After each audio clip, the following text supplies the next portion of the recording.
Mas Boyamin, kalau begitu Anda ada temuan lagi ya selain tadi pihak yang berkaitan disebutkan Bank Indonesia, tapi permasalahannya kalau tadi kata Pak Hendrawan kan sebenarnya dibentuknya Perpu akhirnya terbuka jalan, akhirnya proses ini bisa berjalan begitu. Adakah fakta-fakta yang Anda temukan yang menyangkut seperti ini juga siapa yang berkepentingan di atas Bank Indonesia? Ya, itu kan semua pada posisi kita fokus pada putusan Budi Mulya dan juga audit perhitungan kerugian negara yang diterbitkan oleh BPK. Itu yang utama di situ sebenarnya. Dan saya sekali lagi ingin kasus hukum ini betul-betul ranah hukum yang juga akan berbicara seperti permintaan dari Profesor Indrawan tadi.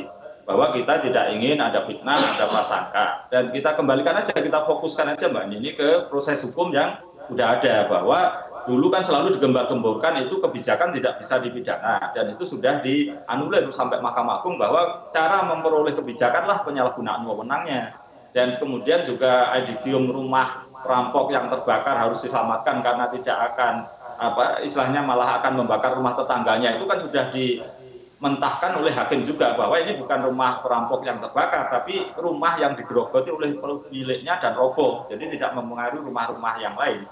Jadi ini sudah selesai sebenarnya. Jadi kemudian mestinya KPK ini segera fokus menuntaskan setidak-tidaknya yang ada dalam dakwaan itu.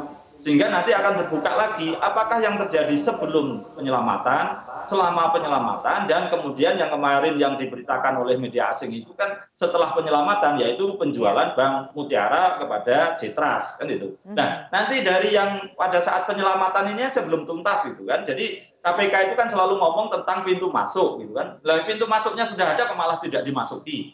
Ini putusan Mahkamah Agung sudah ada, putusan pra peradilan sudah ada. Jadi sebenarnya bahasa tersendiri saya malu sebenarnya karena justru seakan-akan ini karena terlalu lama dan berlarut-larut menjadi skandal, menjadi isu yang melihat dan jadi sebenarnya tidak ada alasan untuk KPK untuk menunda lagi gitu Mas Boyamin. Iyalah sudah tidak ada karena putusan Budi Mulya sudah inkrah, ada putusan pra peradilan, ada temuan audit BPK, masih kurang apa lagi? Dua alat bukti sudah terpenuhi ditambah audit BPK dan juga kemudian ada putusan pengadilan itu bisa dikatakan bukti dokumen. Sudah semua alat bukti itu sudah ada semua. Jadi ini mestinya hanya butuh 2 hari untuk menerbitkan surat perintah penyidikan baru dan menetapkan tersangkanya gitu. Jadi Mas Boyamin kita harus break lagi. Tetaplah bersama kami. Prime Talk akan segera kembali.